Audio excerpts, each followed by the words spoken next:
a las autoridades de la revista Tefros, a todos los presentes en este seminario taller Tefros que yo haya conocido en algún momento anterior, y los que no haya tenido el placer de conocer, les envío un enorme agradecimiento por dedicarme a este acontecimiento. Ante todo, quiero decirles que lamento profundamente que mi salud me impide estar con ustedes.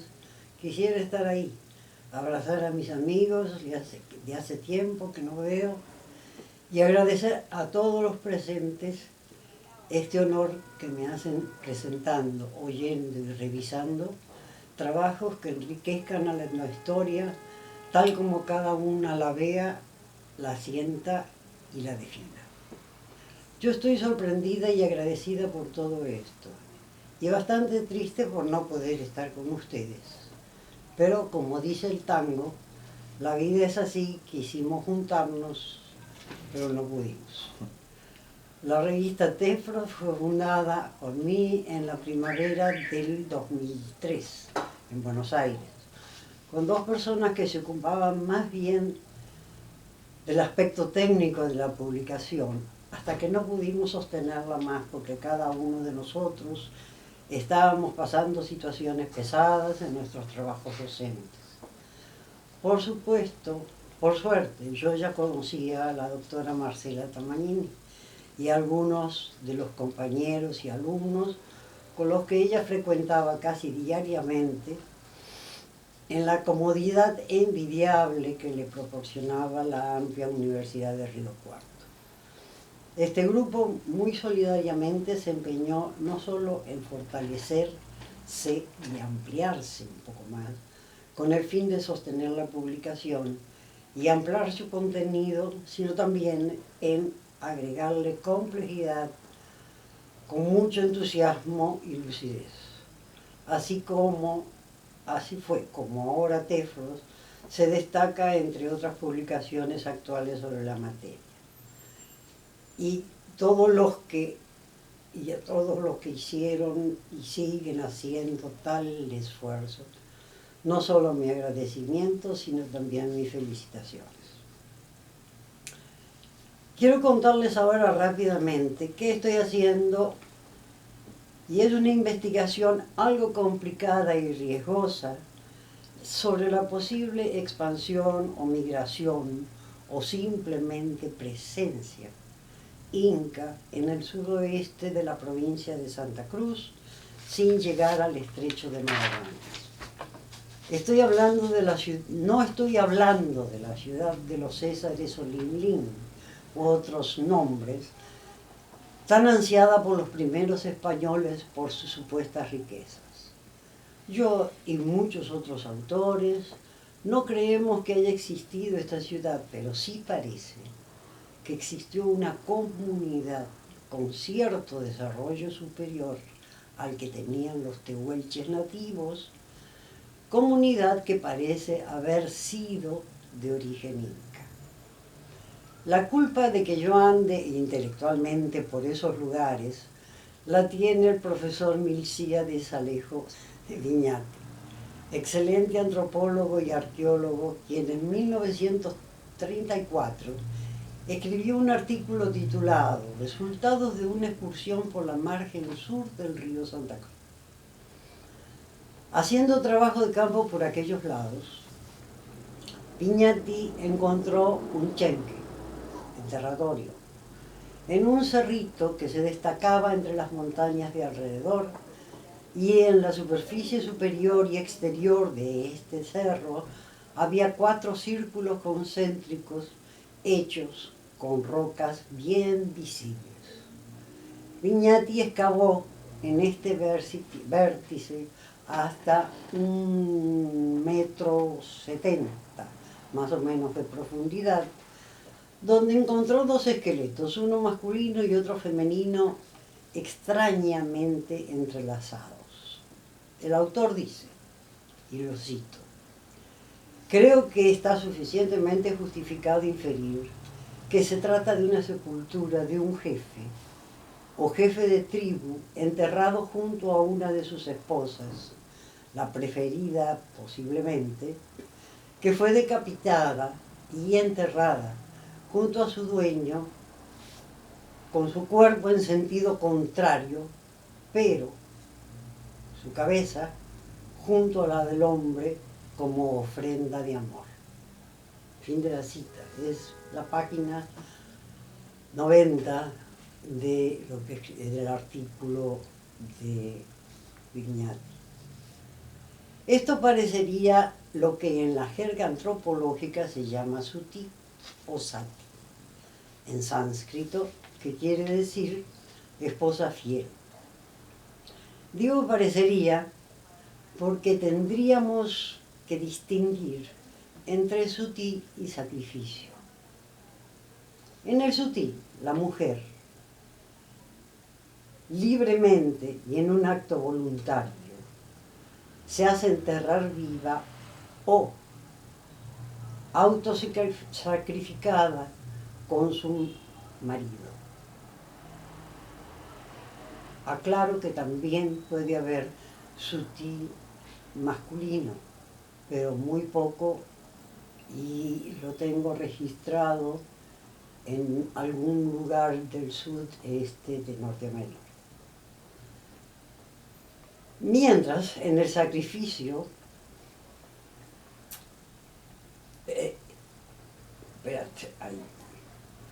se la mata, aunque ella no lo quisiera, y se la coloca en el féretro junto a su marido ya muerto. No sabemos si ella pidió que le cortaran la cabeza para ponerla al lado de la de su marido, o se la cortaron los vivos que dirigían la ceremonia con el fin de honrar al hombre que había muerto. Por suerte hay otras definiciones de suti más laxas, pero hablando rigurosamente, esto pudo haberse tratado de un sacrificio hecho por alguien importante de la comunidad, a pedido o no de la mujer sacrificada. Entonces, la que está en el problema soy yo, porque hay que distinguir entre suti y sacrificio. De todos modos, es una sepultura muy especial, no solo por su contenido interno, sino también por el propósito de su visibilidad, esos círculos de roca sobre la superficie, para señalar en alguna forma la importancia de su contenido. Todo esto me pone en problemas, pero hay más problemas. ¿Quiénes eran esa gente que, organizadas en jefaturas poderosas, andaban por el sur de Santa Cruz en tiempos preincáricos, según afirma Vignati, no con mucha convicción?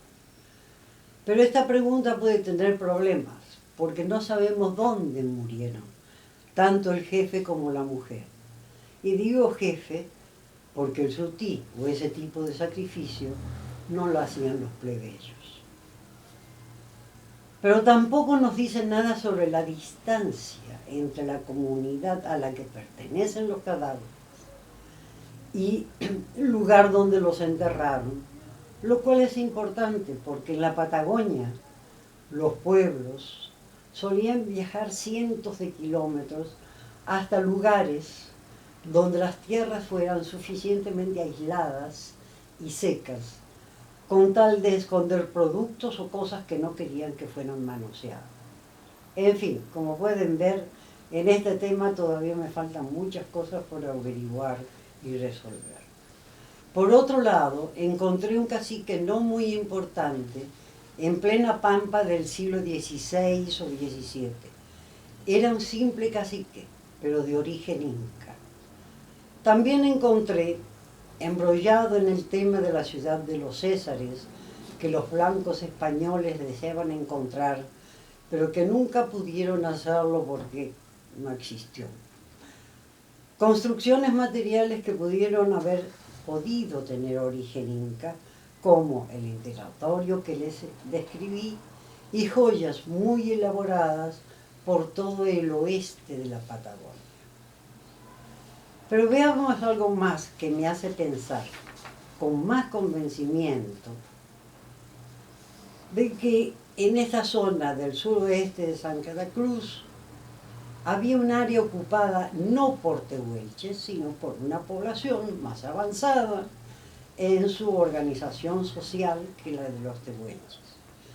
Para eso les voy a hablar del empeño del sacerdote Nicolás Mascardi, genovés, nacido tal vez en 1625 y criado en Roma, quien desde muy jovencito entró en el noviciado de la Compañía de Jesús. Cursó retórica, estudió filosofía y ciencias en el Colegio Romano, donde tuvo como profesor al muy excelente padre Atanasio Kircher, profesor de matemáticas y física. Resulta que en 1647 llegó a Roma un procurador de la provincia jesuítica de Chile, el padre Alonso Ovalle. En el Colegio Romano, entre los que estaba Mascardi como alumno, habló con tal entusiasmo a los estudiantes sobre la situación de los indígenas chilenos que el estudiante Mascardi inmediatamente pidió licencia en el colegio para irse a América. Partió a España y de ahí a Chile en 1650. Y desde allí continuó por carta su relación con Kirchner. Una vez en Chile pidió que lo destinaran a las misiones entre los indios, lo cual fue aceptada por sus superiores. En muy poco tiempo aprendió la lengua de los indios cercanos y creyó conveniente confirmar lo que en esa época se contaba sobre la existencia de Linlin o Ciudad de los Césares, dirigida por un inca que había huido hacia el sur debido a la conquista española. Por fin, el fin último de Mascardi era el de convertir al cristianismo a sus habitantes, pero de todos modos estaba muy entusiasmado y bastante creído sobre la existencia de la ciudad. Les voy a mostrar un mapa en el cual se ven los viajes que hizo Mascardi a la Patagonia. Bueno, sabemos que Mascardi fue el descubridor del lago Nahuel Huapi. Ahí se instaló, hizo una excelente relación con los indios y fue desde ahí que empezó a recorrer la Patagonia como nadie lo había hecho hasta entonces. El primer viaje es este de puntitos, que le permitieron los indios llegar nada más que a esta altura de la terminación del Golfo de San Jorge. Aquí lo pararon, le dijeron que no podía seguir y entonces volvió al Nahuel Huapi. Eso fue en 1769. Salió en 1671 otra vez de Bariloche, pero con una ampliación ya hacia el este. Pero lo dejaron llegar hasta el río Chico, cerca de lo que ahora sería Comodoro Rivadavia, y acá también le impidieron que siga adelante. En 1672 tenemos el tercer viaje, que es este que va por el río Limay, cerca del río Limay, cerca del río Negro, y recorre toda la Patagonia, toda la Patagonia, hasta llegar aquí, y nadie le dijo nada. En el cuarto viaje, en 1672 también, pero ya casi en el verano, sale también otra vez, después de volver sale otra vez desde Bariloche y ya va al centro de toda esta zona, bien por el centro, hasta llegar al norte del sudoeste de la Patagonia, donde fue que lo encontraron unos indios que algunos dicen que fueron tehuelches o indios muy simples, y otros dicen que estaban armados con ciertas partes de metal. Lo cierto es que aquí cerca del río Chico, de lo que ahora sería Puerto Santa Cruz, fue sacrificado por estos indios. Entonces tenemos que ir por aquí no significó nada para los indios, pero tratar de meterse ya en esta área, que es la de que yo estoy hablando, y aquí está la tumba de la que habla Viñati, esta área es el área misteriosa que no sabemos quiénes habitantes estaban acá, si eran incas o si era alguna parte de alguna sociedad de los tehuelches que había tenido una situación ventajosa, una situación rara, que les haya llevado a defender esta área de todo el mundo que llegara hasta aquí. Con esto vemos que se podía transmitir por toda la Patagonia que caminarla, o por lo menos ir al sudoeste donde Viñati descubrió el Chenque, donde se había hecho su sacrificio, y encontrar muchas nuevas cosas. Nuestra pregunta básica sería: ¿quiénes vivían en esa zona tan misteriosa y resguardada por lanceros o guerreros, o con una cultura más desarrollada que la de los tehuelches? Además, hablando de la presencia inca en nuestro territorio, y casi como un chisme histórico, muy presente, les quiero agregar algo muy nuestro. Durante el periodo inmediato posterior de la declaración de nuestra independencia, el general Manuel Belgrano y algunos pocos contemporáneos tenían la idea de que deberíamos ser gobernados por un inca, ya que ellos habían tenido ya la experiencia de gobernar un imperio. Esta idea no se concretó en una organización política, sino en un detalle que modificó en algo la bandera celeste y blanca que Belgrano mismo había creado en 1812. Se trata de la incorporación del sol en la bandera argentina, a lo que las autoridades se oponían, aunque con algunas dudas. Bueno, como vemos, este es el mapa del Imperio Inca entre 1438 y 1525. Esto es simplemente quiero mostrarles lo que ocuparon los incas en el sur, en la parte de lo que hoy, desde hace ya 3 siglos, es Argentina y Chile. Está hasta Tucumán, es decir, que toda esta parte, y esta parte de aquí, que es hasta el río Maipo, en que cuando vinieron los españoles y tomaron Cusco y tomaron estas partes primero, ya estos estaban preparando para defenderse contra estos españoles que vinieron a conquistar el imperio.